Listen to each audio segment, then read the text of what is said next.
A tale of two Ohios. Each presidential campaign is trying to appeal to mothers as they play a huge role in our elections. Pew Research found that Biden had an 11-point advantage among women in 2020, which Democrats hope Kamala Harris can expand upon. But Republicans are trying to take back that group.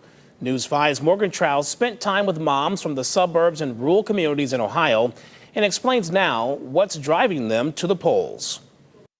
I always dreamed of having girls. Mother of two, Bridget Baum, got her wish. It's just really special raising two girls in this environment today. She's been combining her daughter's love for Taylor Swift and her love for democracy. A Harris Walls friendship bracelet just feels like the best accessory this election season. She lives in Pepper Pike, an affluent suburb outside of Cleveland, and a politically active one. She is one of the nearly 890,000 voters inside Cuyahoga County, the bluest area of Ohio, with 66% of voters choosing President Joe Biden in 2020. Baum says she hopes even more people vote for Vice President Kamala Harris this November, and the mom's main focus is on abortion access. One thing about being a woman and having girls is that I want to make sure that they have the protections that I have always had. Her town is a Democratic stronghold, with 83% of its voters choosing to protect abortion access in 2023. She's excited to vote for Harris to help protect public services like education and Social Security. And the mom says that even her friends who haven't been involved in politics before are all putting up signs, donating to Democrats, and speaking up about the importance of voting. Do you credit that to reproductive health?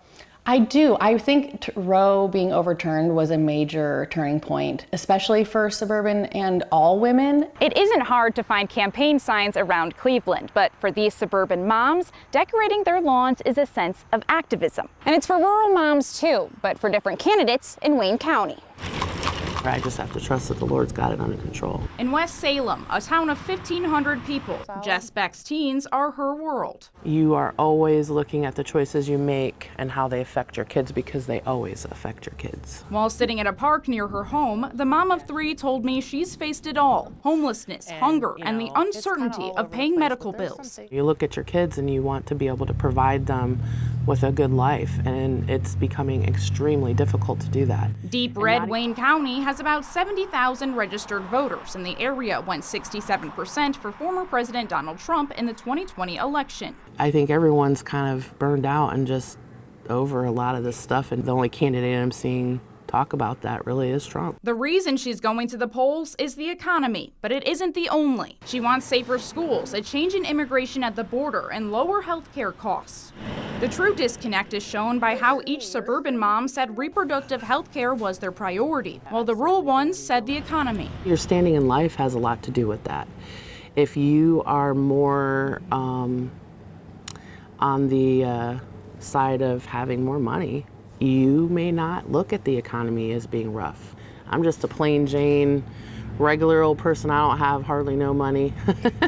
Baum says she understands this, but Harris's plans would work better to support the working class. Not just assume that Kamala is going to be anti-economy, or look at her perspectives, her tax plans, her expectations of the economy, and see that that can serve them as well. Despite their differences, it's clear that both mothers want what they think would be best for their kids. In West Salem, I'm Morgan Trout reporting